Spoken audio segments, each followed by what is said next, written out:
আপনারা সবাই জানেন বর্তমানে আসামের পরিস্থিতি কি। এই ভয়াবহ বন্যাতে মোটামুটি বহু মানুষ বাড়ি ছাড়া। আপনারা অনেকেই দেখেছেন সোশ্যাল মিডিয়াতে, প্রচুর খারাপ অবস্থা।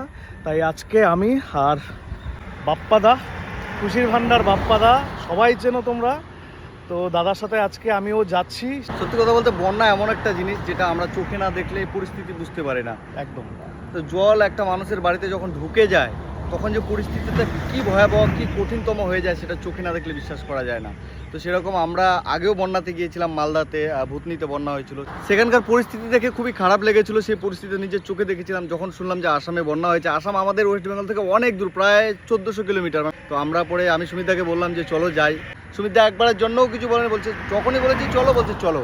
আমরা সঙ্গে সঙ্গে বেরিয়ে পড়লাম এখন আসামের উদ্দেশ্যে। আমরা একদম ভোরবেলা মর্নিংয়ে বেরিয়ে পড়েছি।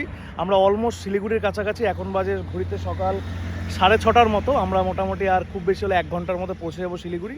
তারপরে দেখি কিছু কেনাকাটা করে আমরা আমাদের বিকালের ট্রেন, আমরা যা নিয়ে যাব জিনিসপত্র, আমাদের শিলিগুড়ি আরেকজন দাদা আছে, ওনার সাথে কথা হয়েছে, আমরা শিলিগুড়ি থেকে নিয়ে যাবো। কারণ ওখানে তো বন্যায় পড়েছে, ওখান থেকে কিছু আমরা পাবো না। তো আমরা যেটা প্ল্যান করেছি যে গ্যাস সিলিন্ডার, তারপরে কিচেন সেট, ওগুলো তো সব ওনাদের রান্না করার তো জিনিস নেই, খাওয়ার সবাই দিয়ে যাচ্ছে। এবং কিচেন সেটটাও তো সব তো জলের মধ্যে ডুবে গেছে, যেটা দেখতে পাচ্ছি। তো সেই জন্য আমরা ভাবলাম যে গ্যাস সিলিন্ডার, থালা, হাঁড়ি, কড়াই, সেই জিনিস রাখার জন্য কিছু সরঞ্জাম লাগে, সেগুলো আমরা নিয়ে যাওয়ার প্ল্যান করছি। তো দেখা যাক কি হচ্ছে, কতটা কি করা যায়। বর্তমানে রয়েছে শিলিগুড়ি, এখানে কিছু কেনাকাটা করার জন্য। এখান থেকে তারপর আমাদের বিকালের ট্রেন রয়েছে।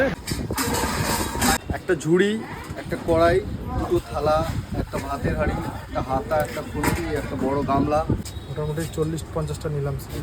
সমস্ত ধরনের ত্রাণের যত সামগ্রী ছিল আমরা সব প্যাক করে নিয়েছি, গাড়িতে করে যাচ্ছি। বন্যায় তো সবার মানে রান্নাঘরে যাবতীয় জিনিস, বাসন বাসন সব ভেসে চলে গেছে। তো আমরা চেষ্টা করছি সেগুলোই দেওয়ার।